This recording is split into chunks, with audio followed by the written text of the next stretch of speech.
Meera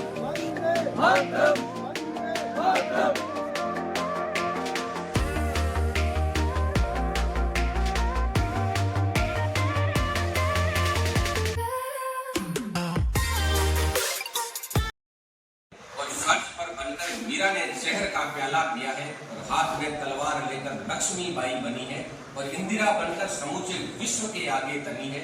mother Teresa बन करुणा का सागर हो गई है और कल्पना जा आसमां में बन सितारे खो गई है। ऐश्वर्या बन सारे ही सौंदर्य को जीत लाई और सानिया बन खेल के मैदान में खिलखिलाई। और सुन लता मंगेशकर सुर के समंदर डोलते हैं और मूर्ख है जो बेटियों को बेटों से कम तोलते हैं।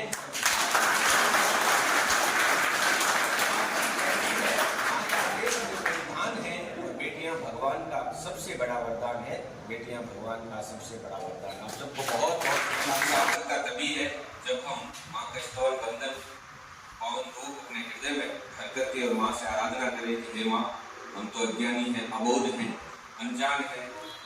हमारे जो अंधकार में हृदय में ज्ञान का वो ज्योतिर्मय रूप प्रकाशित करे, आलोकित करे, ताकि हम आगे बढ़ सकें। आज का दिन बड़ा पावन है, बड़ा शुभ है। दो राष्ट्रीय पर्व होते हैं हमारे, 15 अगस्त और 26 जनवरी। आज 26 जनवरी है। संविधान आज के दिन से क्रियान्वित हुआ, लागू हुआ। संविधान किसी भी राष्ट्र की आत्मा होती है।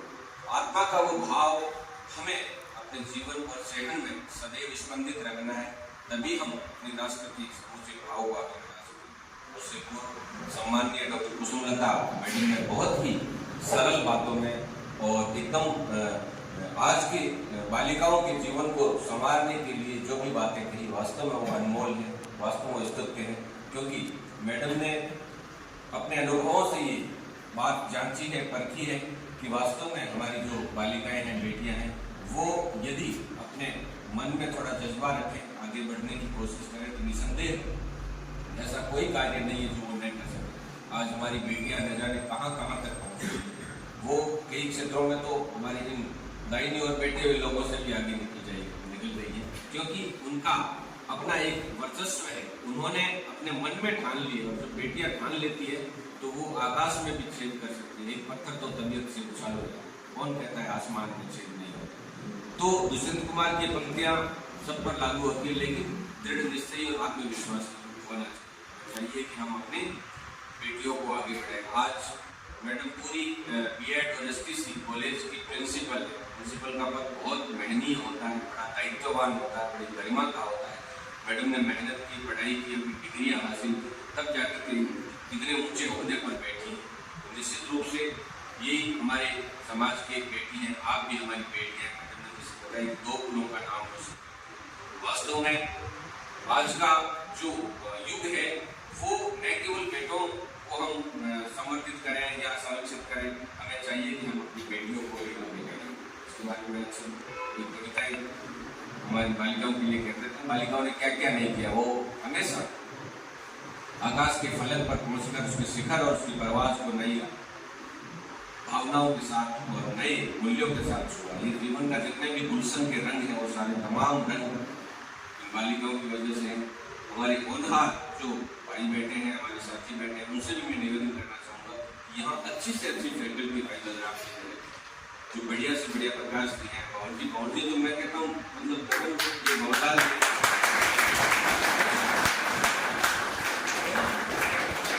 इंग्लिश पढ़वा लो, इनसे साइंस पढ़वा लो, इनसे आप हिंदी पढ़वा लो। हर फील्ड में मोहनलाल जी मतलब अपना वर्चस्व रखते हैं। कोई भी टीचर किसी कारण से नहीं आए तो वो फिलअप कर देते हैं, फिलर का काम करते हैं। इतने मेहनती है, वो जुड़े रहते हैं और जज्बा रहता है कि हमारे संस्था से इस बार इतने बच्चे, इतनी बच्चियाँ निकलनी चाहिए, इस बार ये होना चाहिए। ये जज्बा जो है भारत में चाहता हूँ कि ये जो माँ साहब कोचिंग क्लास की फैकल्टी का आप सब लड़कियाँ और हमारे साथी भाई सब फायदा है, क्योंकि ये पूरी मेहनत करके सुबह 7 बजे के रात को 10 बजे तक लगे रहते हैं। चाहे अपना घर का काम, परिवार का काम, अपने नाते रिश्तेदारी को काम को तरजीह न देकर हाशिए पर रखते हुए वे प्राथमिकता देते हैं कि हमारी बच्चियां और हमारे बच्चे जिन्होंने इस सीढ़ियों में यहाँ कदम रख लिया है, तो जाते हुए इनको ये सीढ़ियाँ उनको ऊपर ले जाए। यहाँ से निकलते हो तो इसका मतलब आप उत्तरोत्तर आगे बढ़ोगे। नीचे आपको समय लेकिन आप जब जाओगे तो उत्तरोत्तर उस फलक को छुएगी जिस फलक की आप यहाँ कामना लेकर के आए हो।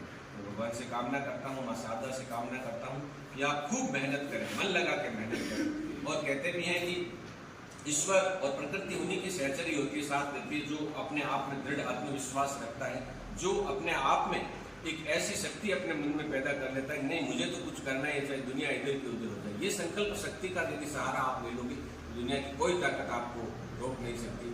प्रकाश जी बैठे हैं, आंखें सजल हो रही है इनकी आज के इस माहौल को देख करके। प्रकाश जी भी पढ़ाते हैं अपने रीजनिंग बहुत ही जटिल विषय होता है, लेकिन आपके अंधकारमय जो वातावरण में प्रकाश की किरण है, प्रकाश तो आपका जो रीजनिंग का थोड़ा सा मैं उनसे ये अनुरोध करता हूँ कि आप सभी के बीच में आएंगे मंच पर और आप सभी को 2 मीठे वचन बोल के सुनाएंगे। सबसे पहले मेरा निवेदन रहेगा कुसुमलता सारस्वत जी से, जो कि जैन कन्या।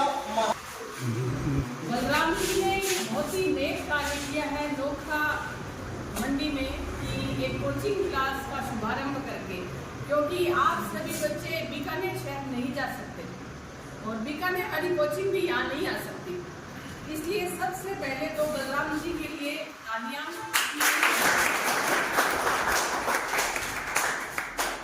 विशेष धन्यवाद यहाँ पढ़ाने वाला।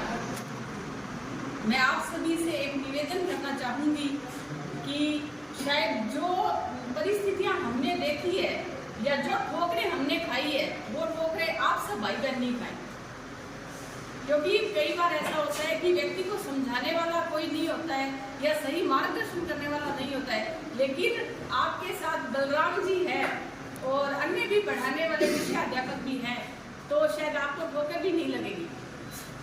आप सब फोन का उपयोग उतना ही करें जितना आपकी पढ़ाई से, अध्ययन से संबंधित हो। ये व्हाट्सएप, फेसबुक, इंस्टाग्राम, ये सब व्यर्थ की चीजें हैं, आप इनमें अपना बिल्कुल भी समय न गंवाएं। केवल अपना लक्ष्य निर्धारित करें कि मुझे क्या बनना है, सिर्फ मछली की आंख का निशाना होना चाहिए आपका। इधर उधर कहीं भी सामाजिक कार्यक्रमों में घर परिवार वालों को कह दो हमें कहीं नहीं जाना। जब हमें हमारा लक्ष्य मिल जाएगा, जब हम जाएंगे तो लोग कहेंगे अच्छा फलां की बेटी है ना। फिर आपके माता पिता को आपके नाम से जानेंगे कि अजीत जी के पिताजी हैं, अजय जी के पिताजी हैं, किरण के पिताजी हैं, है ना। अभी तो आपके माता पिता के नाम से आपको पहचान रहे हैं, है ना। प्रहलाद जी की बेटी है, यशवंत जी का बेटा है, ऐसे फिर आपके नाम से आपके परिवार वालों को जानेंगे। आप ऐसा ही प्रयास कीजिए कि अपने लक्ष्य को निर्धारित कीजिए और संघर्ष जितना अधिक होगा, शानदार जीत होगी आपकी। पढ़ाई कर रहे हैं इधर उधर से नोट, लोग कहते हैं उस कोचिंग में पढ़ो या उस गाइड से पढ़ो। गाइडों से कभी मत पढ़ो। जो राजस्थान अध्ययन वाली पुस्तकें हैं या जो भी पुस्तकें आपके पाठ्यक्रम में लगती है, आप जिस भी क्षेत्र में तैयारी करें, किसी भी प्रतियोगिता परीक्षा की, केवल पुस्तकों से अध्ययन कीजिए। पुस्तकों के अलावा कहीं से पेपर नहीं आता, ना लक्ष्य से आता है, ना अधिगम से आता है, ना राय से आता है। यहाँ किसी की पुस्तक हो तो मैं माफी चाहूंगी, क्योंकि ये सार्वभौमिक सत्य है और हमने भी कॉम्पिटिशन एग्जाम दिए हैं, हमें भी पता है कि पुस्तकों से आता है। जब किसी प्रश्न पर रीड लगती है तो पुस्तक की फोटोकॉपी चलती है, न कि किसी उनकी गाइड की। तो गाइडों से अध्ययन नहीं करें आप, केवल पुस्तकों से करें, या जो आपके विषय अध्यापक यहाँ पे पढ़ाई करवा रहे हैं आपको उन नोट्स से पढ़ें। और ऐसे नहीं कि बलराम जी के नोट्स ले लिए, हमारे रेवंत जी के ले लिए, रामचंद्र जी के ले लिए, है ना, सिर्फ एक ही, बस उसको बार बार अध्ययन करो। ऐसे नहीं कि नोट्स तो अपन ने 10 प्रकार के ले लिए और पढ़ाई पर एक बार भी नहीं कर पाए। क्या मतलब है उसका? एक प्रकार के नोट्स लो, उसको बार बार पढ़ो, कंठस्थ होते जाएंगे। आपकी उम्र अभी कैचिंग पावर आपका शानदार है ना। आप तो पढ़ोगे, पढ़ते ही याद हो जाएगा। बच्चियों को मैं विशेष इन भाइयों से ज्यादा आपको कह रही हूँ ये बात, क्योंकि ये तो सिर्फ एक ही परिवार का पालन पोषण करेंगे और हम लोग 2 परिवारों को संभालते हैं।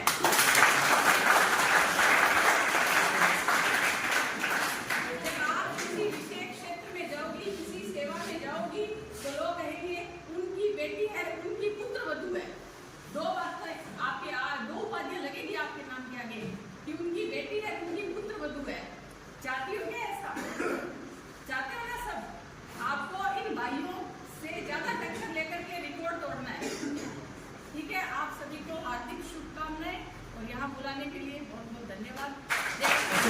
अधिवेशन हुआ था 1929 के अंदर, लाहौर अधिवेशन। उस अधिवेशन के दौरान मोतीलाल जी नेहरू और पंडित जवाहरलाल नेहरू, जो पंडित जवाहरलाल जी नेहरू के पिताजी थे मोतीलाल जी नेहरू, सभी इकट्ठे हुए थे और कई और भी साथी थे साथ में। उन सभी ने अंग्रेजों से आजादी मांगी। उसी समिति का वाचन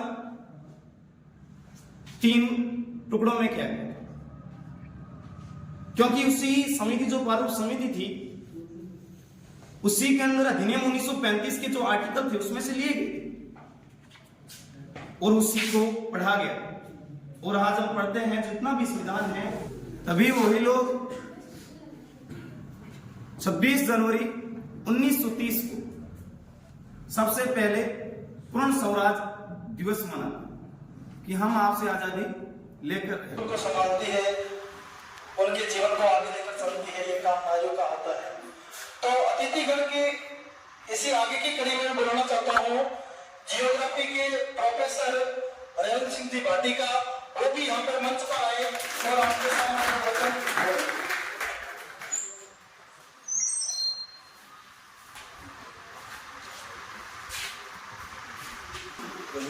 बोले।